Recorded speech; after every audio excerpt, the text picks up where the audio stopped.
Tá aí finalizado então o óleo DTX, pressurizado, ó, tudo certinho. E o teste, né, que é fechar o retorno. Esses amortecedores aqui, eles não podem subir nada, com o retorno todo fechado, tá? Se subir, porque tem ar. Então tá aí, ó, parado, não tá subindo nada. E aí a gente começa a abrir, ó.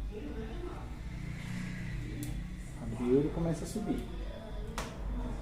Ó, sobe mais lento, conforme vai abrindo, vai subindo mais rápido.